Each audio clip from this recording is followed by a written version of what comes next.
How to upload videos on Bilibili. First of all, open the app on your device and make sure you are logged into your account. Once you are on the home screen, look for the plus button usually found at the bottom of the screen. Next, tap on the plus icon and select Upload Video. Here you can choose a video from your phone's gallery or record a new one directly from the app. After selecting your video, you will need to add a title, description, and tags. This helps viewer find your content more easily.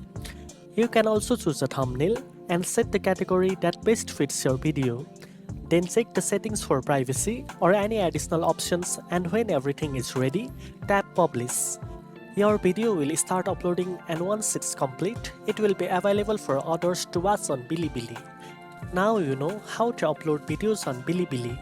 If you found this video helpful, don't forget to like, share and subscribe for more tech tips. Thanks for watching, and I'll see you in the next one.